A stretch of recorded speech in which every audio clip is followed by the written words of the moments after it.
Hey YouTube, how is it going? I hope all is well. Today, we're going to put this thing together. But first, as always, be sure to have a drink of choice in front of you at all times. Today, we got Red Bulls, gives you wings. Alright, so as you can see, I've done a little bit of work without you. I basically turned a box into a cheese grater. It was not without incident, however. You can see there's an extra hole that doesn't look appropriate. It's all your fault, Randy. Dang it, Randy. You were supposed to let me know. You were supposed to tell me, Randy. I'm just kidding, of course. Randy, if you do watch this, just know that I was, of course, kidding. So, for those of you who are uninitiated, there's a gentleman named Randy. Cool cat, very cool cat. And he frequents another channel that we both watch, of course. And the joke was it was all his fault for all the mistakes pretty much the whole time. So, in either case, I just thought I'd keep it running on. But thank you for letting me use you. I hope you don't mind. So, in either case, this was all drilled out by hand, mind you, by hand. I used a hand drill. And as you can see, everything came out nice and beautiful and straight. I did put together some parts just because I was doing some test fitting, and the parts are kind of a little bit fiddly to put together. So I just left them like this because they're fiddly to put together, and you don't need to see me put turret or standoffs in. So you'll kind of see me do the rest of this stuff here. It is going to have to come apart at least one more time, so I'm not actually doing any soldering in this particular episode. We'll do all that stuff the next time around, mainly because it's going to be kind of a pain in the butt. More or less what you're going to see in here is just kind of how the process goes. So I'm just trying to show you all the different steps and processes. So what I can tell you is definitely measure twice and only cut once. As you can see, I didn't quite drill all the way down before I realized something wasn't right, because I remember that I offset this so that way it would be, the way that I wanted it to be inside of the thing. So I knew it was offset for a reason, to get this thing here in a particular spot within inside of the box. And I only sat it on top of the box in order to get the holes, make sure that they were lining up and all that jazz.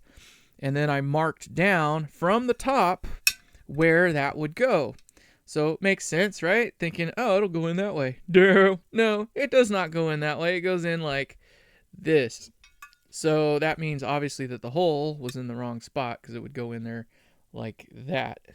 So it does work out very nice, as you can see. Once it's in its little home there, it lines up quite nice.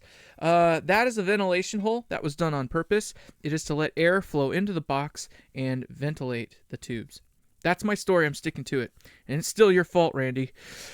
Anyway, so obviously for the pots, I mentioned before that the tabs that are on here, you'd have to break off, because if you drill the holes so that these tabs don't spin and so that they line up straight, the knobs won't cover them, which is probably the reason that a lot of the different pedals use those smaller 10 mil pots.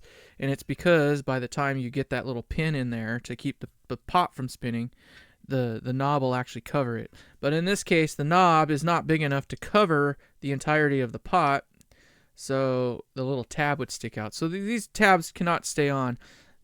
Isn't that just a bummer? So just kind of hang out with me, I guess, for a minute while I goof around and put this thing together. I'll try to talk to you while I'm concentrating and stuff like that, but there's no promises that it's going to go like that, because I'm not that interesting. At least I don't think I am. So this is the face of the amp that direction. So this is the input side. This is the output side. This is where the button's going to go. And note to self, I need to try to find a way to move all this stuff up a little bit more. I probably could have managed it, and you'll see in a little bit that everything's a nice fit, but I kind of needed to move everything up because this button's like really close. I don't think it's going to be of incident. I mean, I guess that's kind of why we prototype these things, is to work out issues like that. But I am minorly disappointed, of course, because it did not exactly go the way I'd hoped and planned.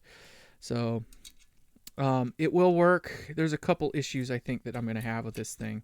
Not just from the uh, layout side of things, but also the possibly issues even with just if I could spit out the freaking words, and see, then I go again. I know what I have in my brain. You know what I mean? Like, I know what I want to say, but I can't get the words out before I'm thinking of the follow-up that I'm going to say after that point, which is very, very frustrating. And I'm sitting here trying to concentrate because I'm trying to get this thing as straight as I possibly can. And you can see I've done it like 3 or 4 times now, and I still haven't gotten it right. So, just being weird is challenging sometimes. You know what I mean? So the layout itself has some possible pitfalls. And if I could just get you to go straight, like I can see it wants to go straight. It's beckoning me. I'm sorry. See, you're watching in real time while I don't really build amps in front of people.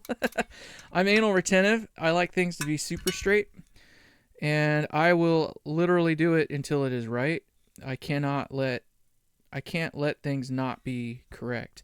So I will fight kicking and screaming until it is right.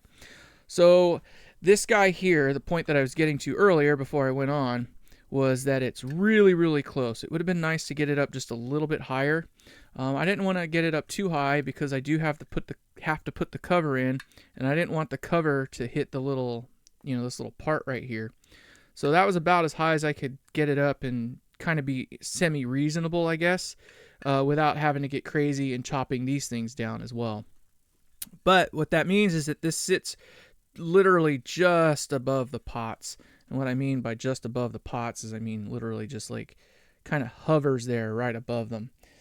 So there is air, and you'll see I'll be able to tap it and it'll dink. But that's how tight this thing is at the moment. So there probably needs to be another redesign in order to make sure that everything is going to actually be right. So I'm not 100% sure that this build is actually going to work correct, to be honest, which is kind of a shame when you consider how pretty it's going to look when I'm done. But, is what it be, yo. So, let's see if this, oh my god. I don't know why I twisted that. Okay. Are you going in straight? See, that one's kind of playing pretty nice. I want you like right there. Now if I could get you to stay, that would be the next thing. Click. That looks acceptable. I will accept that. And then I got so I got two 100Ks. Now the way I did this is I go low cut, volume, master volume, and the master volume is the audio taper pot, so we're going to go with the A. So just for those of you who do not know, if you see an A on a pot, that means that it's audio. And if you see a B on a, just right, yeah, you get where I'm going. It gets complicated. If you see a B on a pot, that means that it's logarithmic, or linear, excuse me. And if you see a C on the pot, that means it's a custom taper, or it could also mean that it's reverse wound, or what do they think? Not reverse wound, excuse me. Reverse taper. It could also mean that. So there's C usually just denotes some other type of taper. Whether it means that it's reverse or something like that is dependent upon the brand usually, but C definitely denotes something other than either audio or linear, or logarithmic or linear. So audio taper, the reason that they do a logarithmic shape is that is how we hear things, or how we perceive it. So we'll probably have to go over this in another video, just because I'm not going to make much sense of it while I babble on here. But audio taper uses a logarithmic, I guess, trace, if you will. So it ramps, it goes, so if you're looking at the thing here, this is 0, and as you go to turn it up, it goes kind of like an L shape, or like a little curve, right? Like a parabolic almost, or something like that. Whereas linear, is straight across. So linear taper works really good for tone controls because for whatever reason, the way that tone controls work with a linear taper, when you get to half pot turn or half turn, it should be right up the middle of the pot taper. And then the last bit of the churn, it's linear. So, all right. But logarithmic goes by how we hear it, which is more of like a little shape kind of like that. So just so you know, that's why they're different, and there is a difference. If you put a linear taper pot in an audio position, it'll get really, really loud, really, really quick, and you're probably not gonna like it. I think those are tight enough, and I think those are straight enough. I don't know. Do you think they're straight enough? They're pretty damn straight. And then, of course, if you look down the thing here, look at that. Damn, that is straight. That was hand drilled, everybody. Hand drilled. Just so you know. All right, so we got that in there now. I'm going to put this in last. We'll just kind of come to that in a minute, but let's get the rest of these parts out. And I have a little cheat sheet over here that I can look at to kind of make sure I'm not going to put these things in the wrong spot. But this guy here will fit down inside of there. I'm not going to put it in right now. Like I mentioned, we're not doing any soldering today. We're just going to put this together today. And then, we'll have another episode where you get to see more. So these things have a particular direction they need to go, and I'm pretty certain that this is the one I want over here. And then this one is my busiest one that goes like so. And then this one is the one that goes on the end like so. I may cut these two off here. I'm not 100% sure. I definitely need to try to redesign this thing so that the tubes go in like this, and I'll show you why. Since we're here, may as well. Sorry, my freaking sinuses today are killing me. So right now the tubes just go through like this, right? You couldn't even see that. They go in through like that, right? Well, actually they come down from the bottom, but so they go in there like this, right? From the bottom. And then from the top, it just kind of looks like that, right? The little tube sticks up. That's fine and all, but all these things here stick off the sides. And in this horizontal plane, that's what I was talking about, because that sits right there like that. These guys here are nearly in the same plane as the power. And that is the problem. And you probably can't really see it, but you can kind of see it. They're close to the same plane. And that is a problem. Well, I kind of needed this to be up more, but that only made my problem even worse. Down further would have been even better. Where these are at depth-wise in the box, I could care less, honestly. They could go a little bit further back, and that would be just fine. Because as we'll find out, this guy here fits right over the top of them like a dream. However, it would be much, much easier to fit everything if the tubes went across like that. Because then this guy here could be in the middle. All right, and the tube would be off, like, no matter where it is in this position here, right, on either side, it would fit on either side of this, so the wires could come up the middle and then fan out. And I'm really trying to make this so you can see it. But if this is staying right here and everything else was the same, if this is where the tube is at, all the wires that come off of here would come up the middle and then fan out either way. And then this guy could fit there. But the only way to make that happen is to redo everything, get rid of these holes, get another set of these guys here, and then mount them this way inside of the box. Let's see if I can make that fit there. So imagine these standoffs here, but they would fit in the box like that, so that the tube sits. Let's see if we can do this here. It's probably going to be a bad idea. I already know it's going to be a bad idea, but so that guy will sit there, right? And the tube will just kind of float in that space right there, and then all the stuff will fit here. Well, I've got so much space in this middle area here that I can fit, these guys if I had to in that zone down there. So I could fit these both that direction or something like that. And honestly, it would be work really cool, because then they could almost literally attach directly to that in a way. But you can kind of see how, what do they call it? Hindsight being 50-50. you just never know until you get there what you're actually going to get. So in this case, I kind of drew a loss. I went with the way I knew I could make it work. I didn't want to try to figure out how I was going to mount all of this stuff in this space right here. Obviously, the lugs that I got are taller. Now, if it were 4, it would have just fit.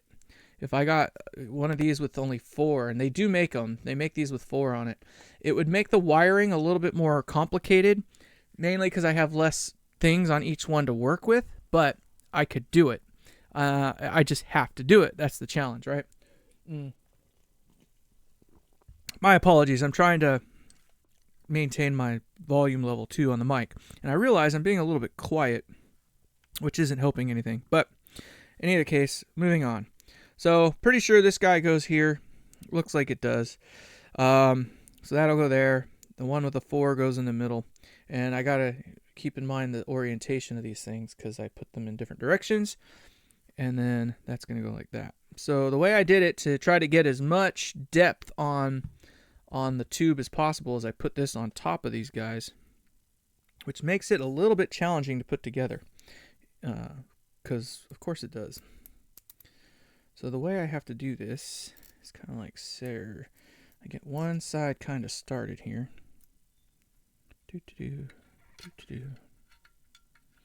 And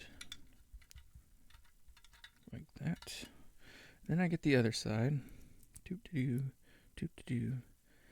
And that goes like this, which then goes like that, which goes like that. Ta-da! So then this gets all tightened up here. I kind of do them in little stages here. It's not an exact fit. I mean, this is a hand drilled product here, so it's not like a precision. Everything wasn't precisely drilled out exactly where they needed to be. Really close though. So that actually looks pretty damn straight. I want to say that's pretty darn good right there. Alright, so there's that one. It's just kind of sitting there, chilling. And then click. And another click. And there we go. So now this other side's a little bit different. So on this other side, I need to put 2 washers underneath. And you'll see why here in a minute. And did I do that in the right orientation? I did. Darn, was I ever lucky. Wasn't paying attention to that. So I have these sockets facing 2 different directions on this guy. So there is actually a direction that these sockets need to go. So I'm going to put these 2 spacers that I have here for this particular side, because we're not using the turret board on the other half. Then this guy will go underneath. Oh, you mother. Whatever. Let's do. Get on over there. Now, is that right? That looks to be correct. Ta-da! Okay. So, now, this side I got fit a little bit better, which is nice. So that looks pretty darn square right in there. So tighten that down. Click. And then click. Alright. So there we go. So now we've got the sockets laid in there, and we've got the turret boards kind of laid in there. Everything looks pretty straight. All the pots are in there, of course. Now let's get this guy in there. And we're going to kind of see just how tight I really was getting this. Like, I got it to like almost perfect. Almost perfect. So it literally, I wish you could actually see it, because from the angle that I'm at, it literally just kind of floats right above it. Now focus, you see that? You can see that. Right down in there is what we're searching at. You can see it just hovers right above it. It should not be problematic for me, mainly because I know that there's nothing going to be going on there. I don't got to worry about it. So we're going to give it just a little snuggaroony, not much, because it's probably going to end up coming out. I do have these parts on order, so I ordered another set of cliff jacks and some other things. So all that is en route. So I'm not going to bother putting this guy in. This thing's just a pile of crap. So that one was not going to go in. So never don't even fret with that. And then I did grab a different jack from one of my other kits that I put together of pedals a while back. I didn't want to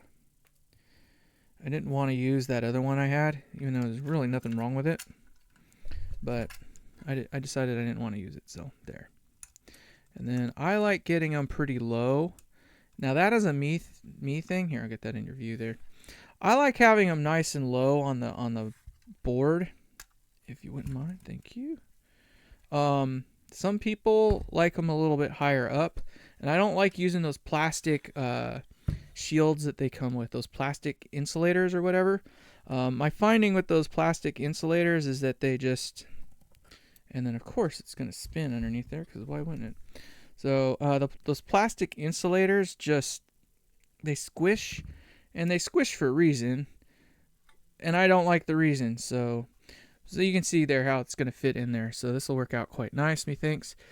There's all of that. This thing's starting to get heavier now, but now you can kind of see what we're working with there. And then click, click, click. All right, so let's put this guy in now. And this one uses, I'm pretty sure it's these ones. Pretty sure it's those ones, yeah. We'll just set him there. Oh, you dirty, just dirty. Let's see if we can do this now this way. And there's that one. Get the second one over here. Sorry. Oh, you see what I mean? This is why I didn't bother with those other parts. I need to get it. Well, these are stainless, so it wouldn't work anyway. It would just, you would have watched me just fiddle fart around, obviously, with these things.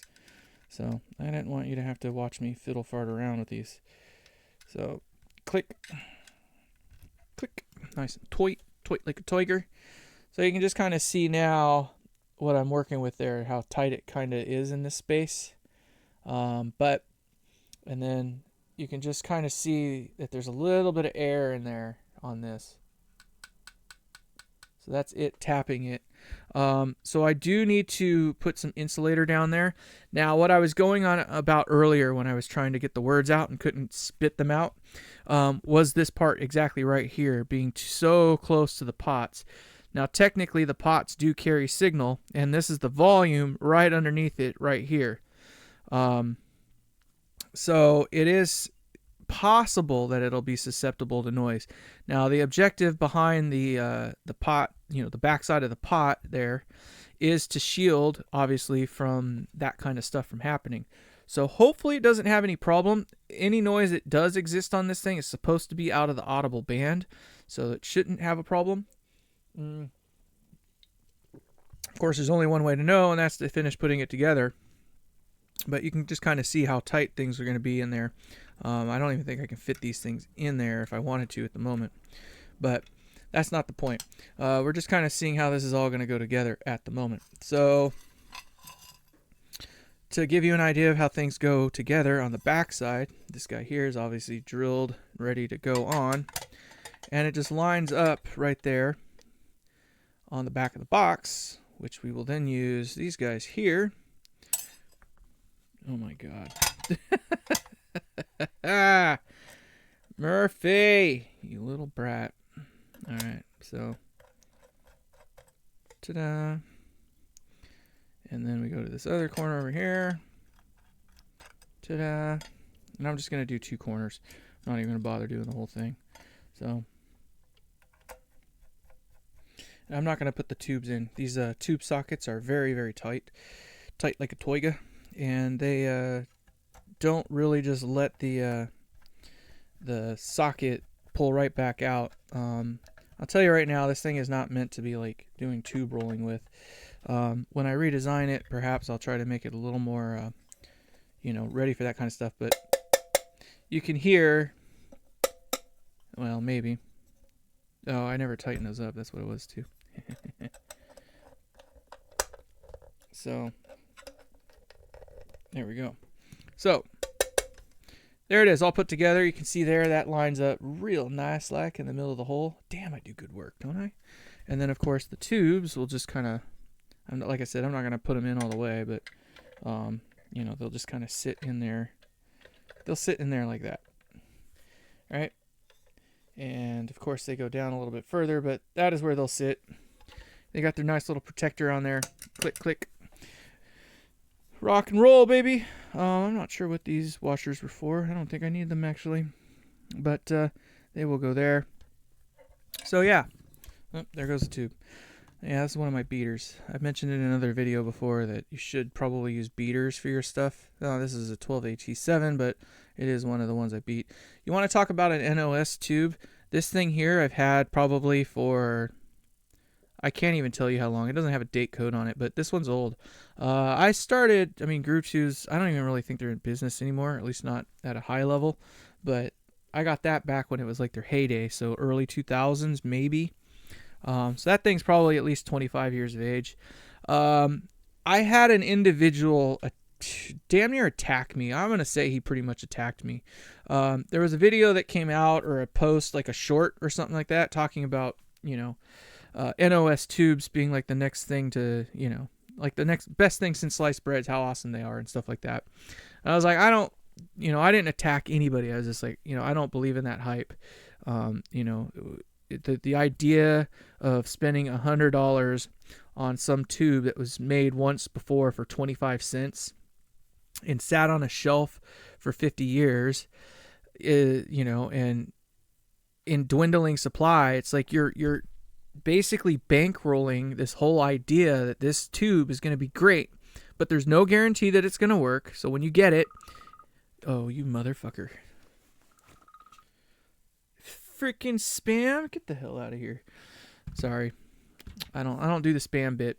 So yeah, anyway, you know, like these things are, you know, NOS tubes are expensive. There's no guarantee they're going to work. There's no guarantee how long they're going to last. There's no guarantee on anything about them. Like I feel like it's a fool's purchase to get, you know, those types of things.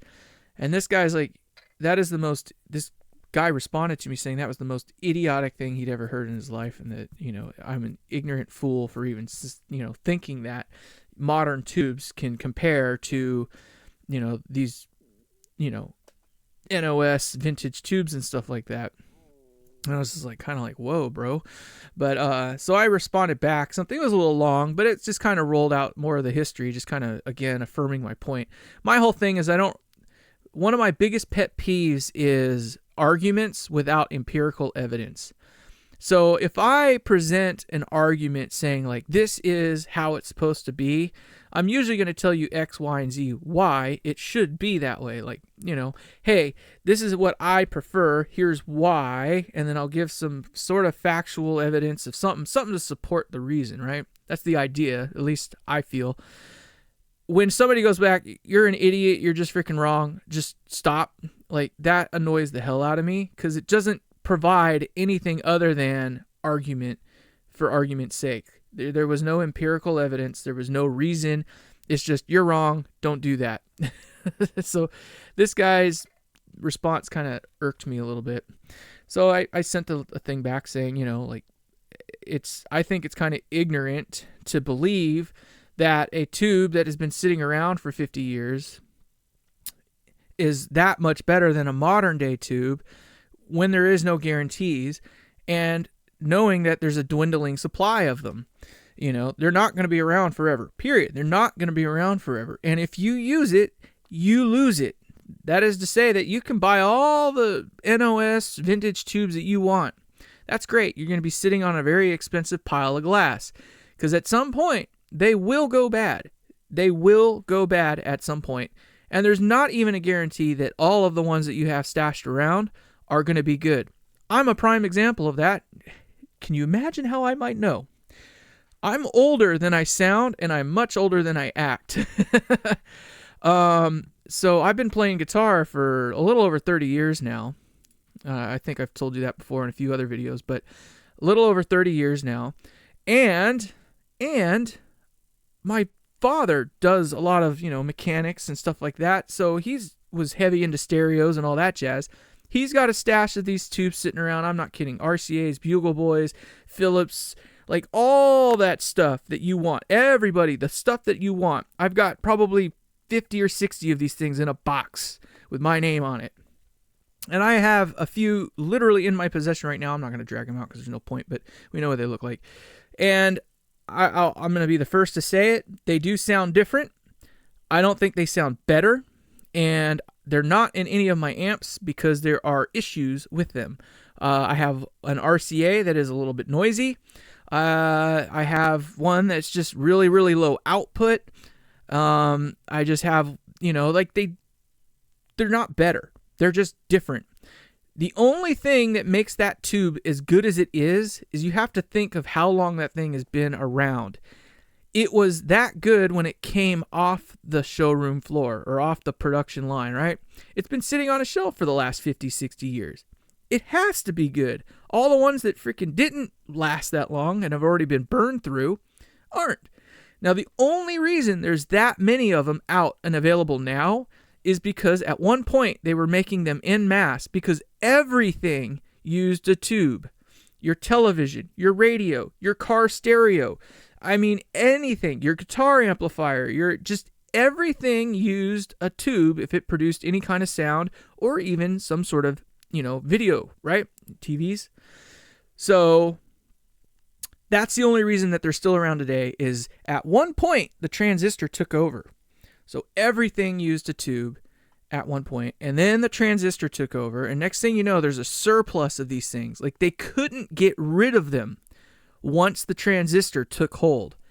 So all these things are literally throwaways. They sat on a warehouse shelf in, some hodunk freaking thrifty somewhere for the last 50, 60 years, and then they did a clearance, clearing all that crap out, and somebody bought them for pennies on the dollar and was like, hey, I got a way to sell these. You want to know who started it? That guy right there, Aspen Pittman, the purveyor or the originator of the whole NOS tube craze. That kind of worked out conveniently for me. That's part of what reminded me to talk about this subject was that. So, he's kind of, Aspen Pittman of Groove Tubes is the guy that kind of made, NOS tubes what they are today, the craze. He started that whole thing. Good for him, right? He's also the one that started the whole rebranding thing. So at one point in time, it wasn't, only JJ Tubes and this tubes, Philip Norelco, EHX, all that stuff, right? There was several more makers at one point in time. Now I think we're relegated down to like 3 or 4. And I think Shangguang or Shangguang, or however you say it, the Chinese one, I think there's a little of a controversy. I'm not sure how that's working out. They were supposed to expand, and then there was some giant fire or something like that, and then they weren't able to move their shop over or something like that. I don't know. Something along those lines, right? But in either case, there's only like 3 manufacturers in the world right now. And it's not like they're doing anything all that much different from what they were doing 50, 60 years ago.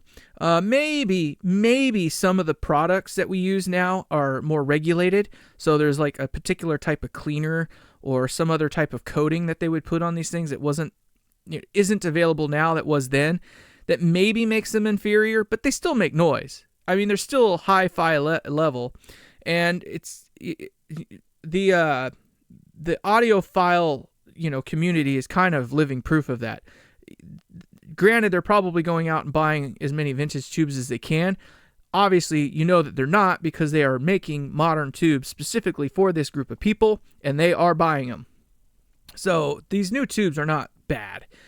Now, I've had people say, these new tubes, they blow up and burn up and all that stuff. So did they back in the 50s and 60s and stuff like that. 40s, 50s, and 60s. They burned up just as much then. If you use it, you will lose it. Every minute this thing is on, it is a clicking time bomb as to the moment it stops doing the thing it was doing before better than it did at one point before. It's either going to start getting microphonic, noisy, gassy, this, that, or the other. Something about it is going to start to fail. And its performance is, like a human, it just kind of goes down over time. At some point in time, this thing will no longer run a marathon. What is that factoid that they got? Like, I think it's like 70% or something like that of people do not ever sprint again after the age of 35. Crazy, right? Well, same for tube. So in either case, I responded back to him kind of more or less like that, and he was just like, I don't know what he said. It's not even worth thinking about at this point in time, but it was more or less just something rude and crass, like more or less like, I wrote a book, he didn't read it, I'm an idiot. So I don't know. Sometimes you can't win. I just love kind of getting in fights with people like that sometimes, because it just kind of shows their ignorance and their arrogance about things. Again, you know, having an argument is one thing, and then just being a troll is another. And maybe this guy was just being a troll. I don't know. But he didn't prove anything. He didn't make a point of anything. He just basically showed that he was an asshole. Maybe he kind of drugged me in with him on it, but I don't know. Whatever. So now you can see how this thing kind of goes together. It's pretty heavy at this point. Like, this thing's got some heft to it, which is kind of nice. So in the next episode, obviously, we're going to have to put all this stuff together. And I'm going to try to find a way to make that happen where it isn't so cumbersome. I might zoom in a little bit more and kind of get down in on it. It's going to be challenging because I think I'm going to have to do it in 2 parts anyway. And what I mean by that is that, not 2 parts, but I mean like I'm going to have to take some things apart to put it together. And kind of the reason I don't want to do that, though, is everything fits right now really well. And I don't want to put the parts on the turret boards while they're not installed, because as I install things, it's going to move, which means I can't guarantee that these things here will end up where I want them to. So I kind of feel like it's best to build it in place. Now, the nice thing is that these guys here, these turrets on the end, do unthread. So it might be one of those things where I can undo them and then put the pieces in. I don't know. I'm going to have to figure it out. It may be one of those things where I got to take all this other stuff out so I can get in there to solder these and then put it together once everything is on the turret boards. Because I'd rather not take these out again. I want to wire them in place so that way later, if they ever do have to come out, you just undo the force, the screws up the center here, and then the whole thing pops out as one. But it needs to be put together in the way that it would be sitting inside of the board, because I don't want it, tweaking and moving and stuff. So in either case, that is the wife calling. I'm going to call it, and we'll see you in the next one. Thank you so much. Take care. Goodbye.